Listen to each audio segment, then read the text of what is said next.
Hey, hello everyone, my name is Dinesh Krishnan. In this video, we're going to learn how to create a Maven project using IntelliJ, and in the same project, we're going to add JUnit dependency. Let's see how to do that. So in the IntelliJ IDE, I'm going to create the new project.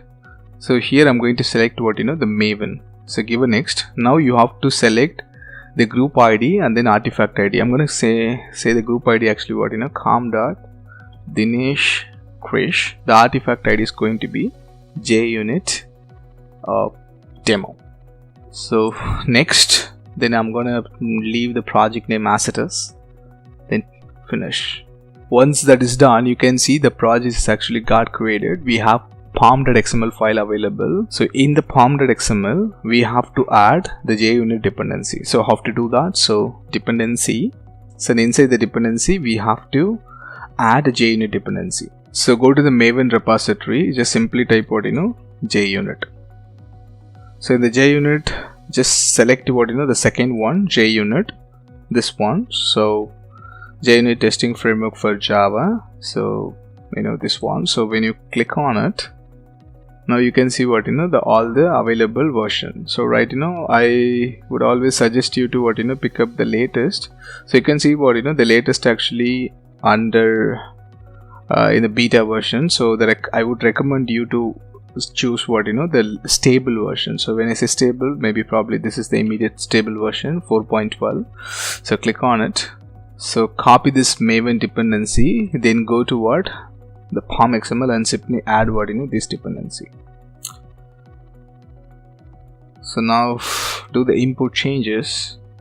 So now you can see our Maven project is created with the JUnit dependency. So we just created a simple Maven project along with the JUnit dependency.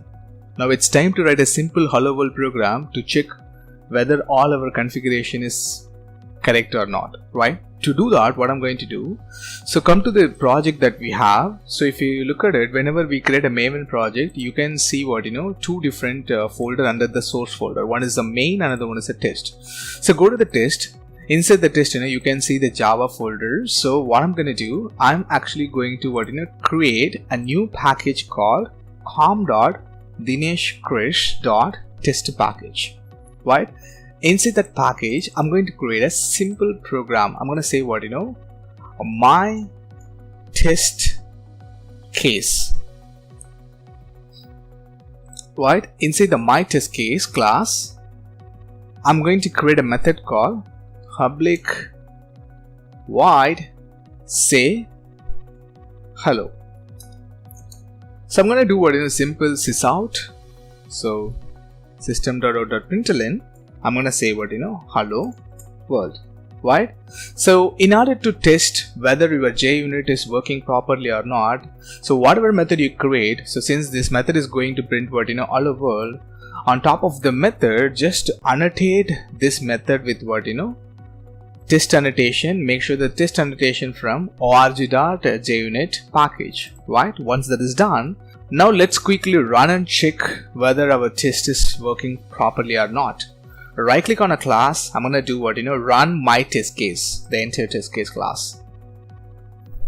If you do that, you can see that once everything is fine, you will see the say hello test case is executed and it's printed hello world. We're going to learn few annotations that are available in the JUnit framework. So far we have used only one annotation called test annotation. By using this annotation, we just simply written one hello world example, right? So now let's explore few more annotations that are available in the JUnit framework, right? So in order to do that, so what I'm going to do, I'm going to simply rename this method. I'm going to call this method actually test case 1. So I'm going to print, instead of hello world, I'm going to print test case 1. So now I just renamed this method. So now what I want, consider I want to call this test case, but before this test case I want some other method to be executed. So in order to do that, so what I'm going to do, I'm going to create the method public void. I'm going to call this method actually before. So let me simply print before. So since I told you I want this method to be executed before my test case, so I can annotate this method actually before. So make sure that the before from org.JUnit framework. Now let me run this test case. You can see I'm trying to run only the individual test case. So the output is very clear. So whenever I'm running this test case, so before executing this test case, the before method actually got called, right? Now you can see the output. Okay, so likewise I just want another method to be called after my test case. For example, once my test case is executed successfully, I want some method to be called after the test case. So I have to do that. So I'm going to call the method called public void after. So I'm going to simply say that after. So obviously you would have guessed this. So we're going to annotate it as after annotation. Okay, so now let me run this test case. So the output is going to be again as expected.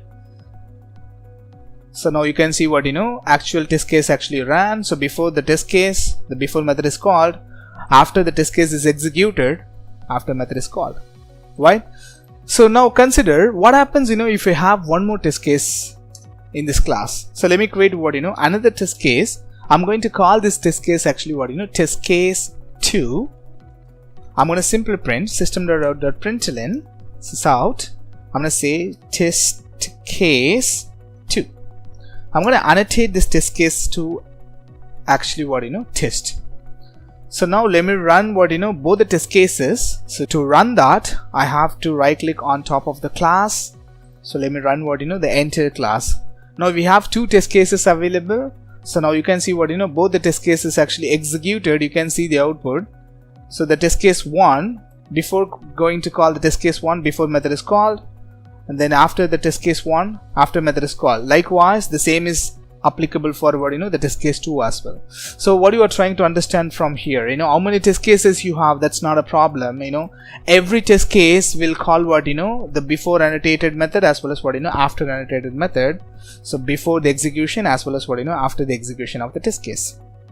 Now consider you want one specific method to be called before the loading the class, right? So in order to do that, what I'm going to do, I'm going to create one method. I'm going to create the method. So whenever I said I want method to be called before the class in the sense, so obviously it sounds like the static method. So what I'm going to do, I'm going to create the static method, public static void. I'm going to call this method actually before class.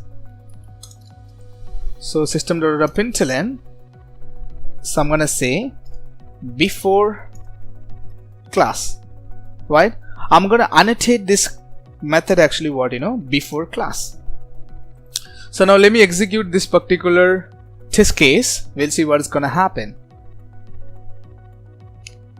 Here we go. Now you can see the output.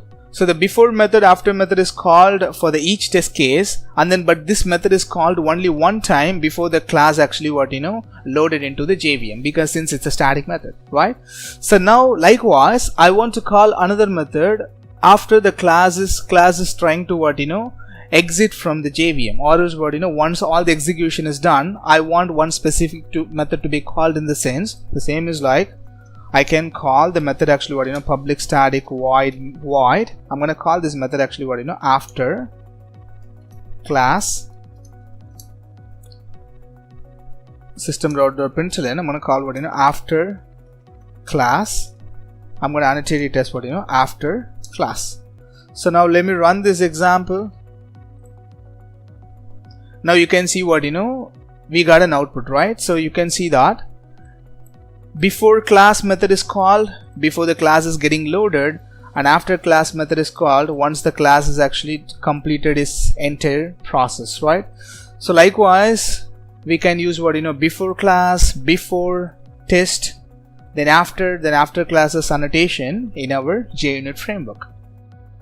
We're going to learn how to use the test suite in JUnit framework. So we have the JUnit demo project with us, right? So we already created the package. What I'm going to do, I'm going to simply create one test case class. I'm going to call this class actually my test case. 1. Okay, I'm going to create a class.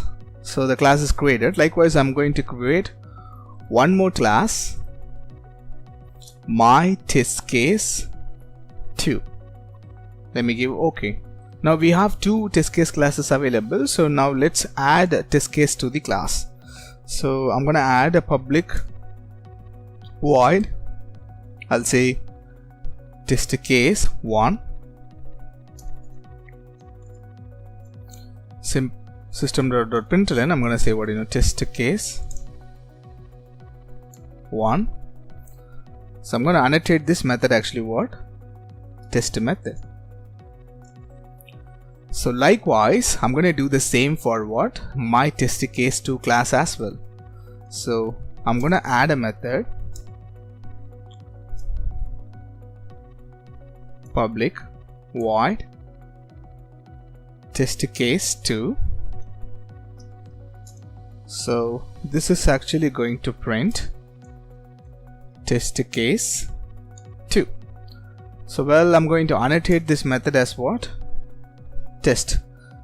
So now you can see that we have two different test cases class, and then we have two different tests, right? So now let me run this class.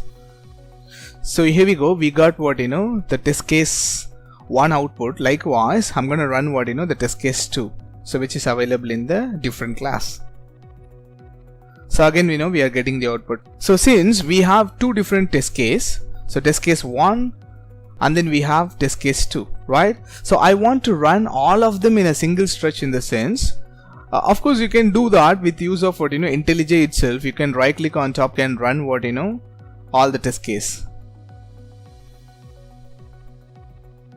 So which is fine. What we're trying to achieve, we're going to create the TestSuite class, which is available in the JUnit framework itself.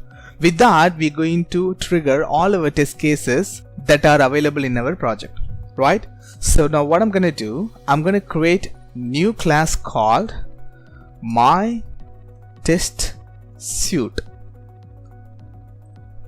So once that is created, so what I'm going to do, I am actually going to annotate this class as run with. So in the run with annotation, you have to pass the argument as suite.class. So make sure that all of them coming from the JUnit package. Okay, so once that is done, so since we have two classes, right, we have MyTestCase1, we have MyTestCase2, both have test case methods, right? So now I want to tell to my suite class, we have two different test case class, you have to run them whenever I call you, right? So to do that, you have to use one more annotation called suite classes, right?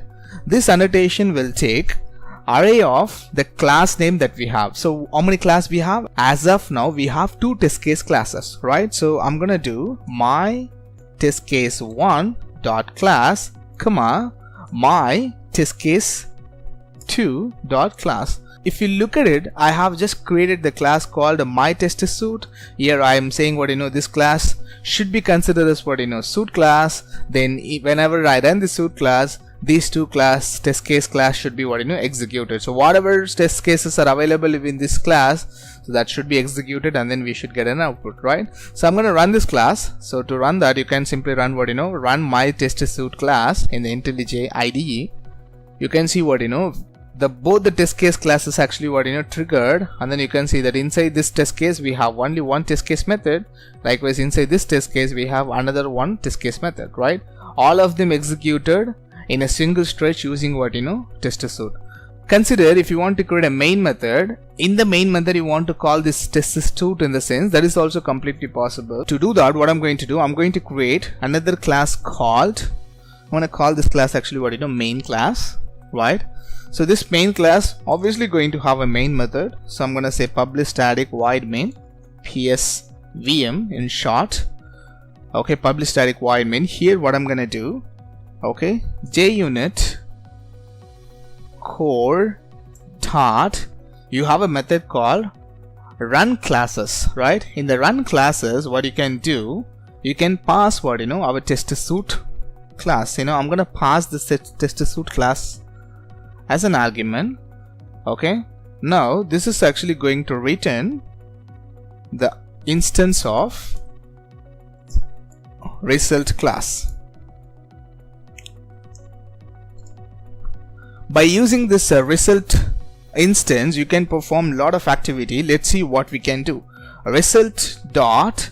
Now you can see there are a lot of methods available. We have a method called get file years, which is going to give you the list of file years object. You can iterate them. You can get the information about the failure, as well as you can get the failure count. Once you have a failure in your test case, right?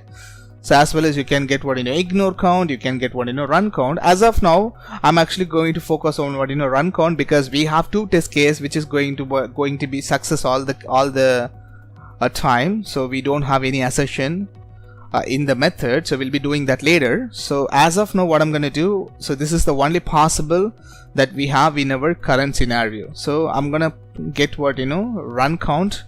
So that is going to return me the count for all the test case. Okay, so now let me run this. We'll see what is going to happen. Here we go. Now you can see we actually ran the test case using main method. So 2 test cases actually available. So both the test cases actually ran, and then the corresponding output is printed in the console. And apart from that, here you can see we got an output as 2. What is the 2? So that is actually how many test cases actually ran that we got using get run count method, which is available in the result instance.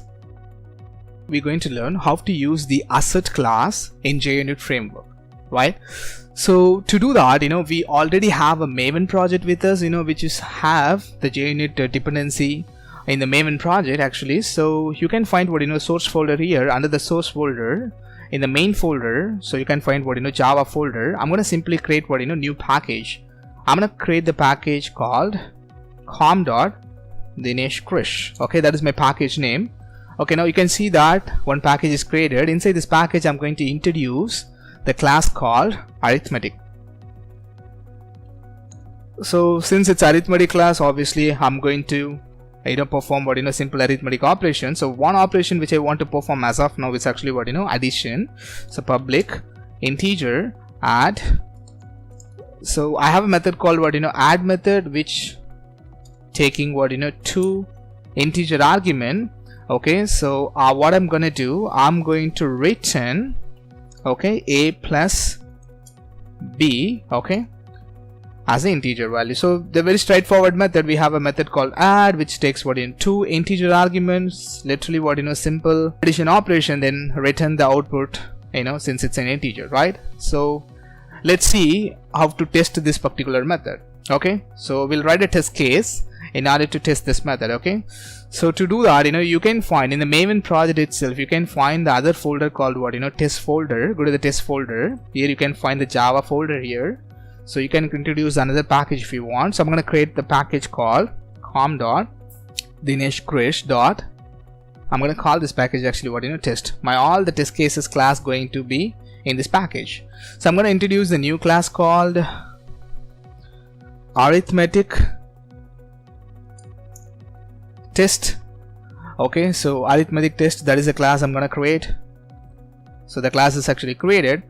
So inside the arithmetic test, so we have only one method, right? We have only one method called add method. I'm going to write a test case in order to test this method is working fine or not, right? Inside my arithmetic test class. So I'm going to introduce a method called public void add test. Okay, so now I'm going to annotate this particular add method actually, add test method actually test method, because this is my test case. So now what I'm going to do, I'm simply going to create an instance of arithmetic object in order to access the add method. So arithmetic equal to new arithmetic. Okay, the object is actually created. Now we can call that add method using this instance, right? So I'm going to call this method called add method that actually takes 2 argument. So integer a and integer b. I'm going to pass 10, 20. Okay, so obviously that is going to perform the addition operation. Okay, so it's going to return some integer, right? I'm going to store that integer value in the integer variable called result. So now you can see that So we call this method, so that is going to return what? The summation value of these two number, right? So obviously the value is going to be what, 10 plus 20, 30. So I'm going to use what, assert class. Okay, you can use the class called assert class. You can see that assert class from org.JUnit package.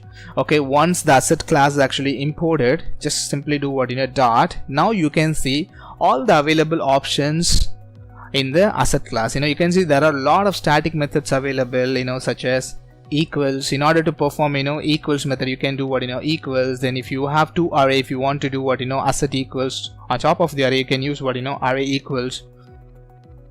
You have assert false, not equals, not null, not same. You have lot of methods. As part of this example, I'm going to use this method assert equals, which takes object expected comma object actual as an argument, right? So let me call this method. Okay, if you look at it, so this is our actual output, right? This actual output is going to be whatever, since we are passing 10 and 20, it's going to be what, 30, right? We have to pass the expected. So I'm going to pass my expectation is actually what, 30, and then I'm going to pass what, the actual result, right? So let me quickly run this test case. We'll see what is going to happen. So here we go. Our test case actually what, ran successfully, and then because the expected value and then actual value both are equals, that's what, it's not complaining any error, right? So now what I'm going to do, I'm going to modify the expected value as 40. It's very clear that the actual result is going to be 30, and then but we are expecting it to be as 40. So literally it's going to what, compline. Let's see whether it's complaining or not. Okay, quickly run this example again. Let's see what's going to happen. Here we go. Now it says what, your test case actually what, failed. That means what, your assert actually failed. So what, if you scroll a little bit up, you can see that we got an assertion error, java.lang assertion error. So the expected value is 40, but actual result that we got to actually what, is a 30. So now you actually what, got a clear idea how to use assert as part of your JUnit framework. We just created a simple test case to test our addition method, right? So so in order to test our addition method, we simply passed what, two argument. One is 10, other one is what, 20. So that is kind of performed what, simple summation of those two numbers. Then that is got stored in this a result variable. Then we actually perform the assert against what, result, and then with the expected value. So everything is fine. So now probably you might be wondering how to check my method, or else how to write a test case to pass what, different combination of input. As of now this is kind of hard coded, right? So always the output is pretty expected, right? So we want to test our method by passing what, different combination of input. Let's see how to do that. In order to do that, what we have to do, so we have to annotate our class actually what, run with. So in the run with annotation, you have to pass argument as what, parameterized dot class. So I'm going to say that I want to run this test case by passing what, some parameter, right? So if you look at it, how many parameter, how many argument we are passing to what, the test method, the method that we are trying to test. So we have two argument, one is the a, another one is a b, both are integer, right? So I have to what, include the field in the class. So private integer a, then private integer b, right? So what I'm going to do, I'm going to say, instead of hard coding the value, I'm going to say a, then b, right? So likewise, how many expected we have what, only one expected value. So I'm going to create what, another variable integer expected. So I'm going to pass what, expected variable instead of this constant value. So that is fine. So now what I'm going to do, we have to dynamically pass what, all the different combination of input to these attributes. Let's see how to do that. So to do that, what I have to do, I have to create a constructor for this particular class, arithmetic test. The constructor, it's going to take what, three different argument. One is actually what, integer a, then integer b, then integer expected, right? So what I'm going to do, so in this constructor, I'm going to pass what, the number a, number b, then expected output, right? I'm going to assign all this value to what, this particular attributes. So to do that, this A equal to A, this dot B equal to B, then I say this dot expected equal to expected. We just simply created a constructor which taking what, you know, 3 different integer argument, and then two of them is the input and one of them is what, you know, expected output. So now what I'm going to do, I have to create, you know, one more method. So I'm going to say what, you know, the method, I want this method to be what, you know, static. Obviously this method has to be static. So this method is going to return collection, right? I want to call this method actually what, you know, parameters, right? So let me import this one. So you have to import the collection from java.tutorial package, right? Once that is done, so you have to return arrays dot as the list. In this list, I'm going to simply pass what, new object 2-dimensional array. Here I'm going to pass what, you know, in the first 0th position, what I want to do, I want to pass what, you know, integer A, integer B, and then expected. So it's going to be what, you know, 10, 20. So that is means what, you know, my first A integer value, then second B integer value, then my expected value, right? I can create what, you know, one more entry saying that 2, 2, obviously A plus B, 2 plus 2 is a 4, right? So once that is done, you have to annotate this method actually what, you know, parameterized dot parameter, right? So now what you have to do, let's simply run this test class. We'll see what is gonna happen. Here we go. Now you can see what, you know, there is a 2 different entry, means what, you know, we have a 2 different entry. 10 plus 20 is a 30, so that is satisfied. 2 plus 2, it's a 4, that is again satisfied. Okay, now let's give what, you know, the wrong combination, right? So what I'm going to do, I'm going to say 1 plus 1. So 1 plus 1 has to be 2, right? Instead of that, I'm say what, you know, 3. So that is actually what, you know, wrong.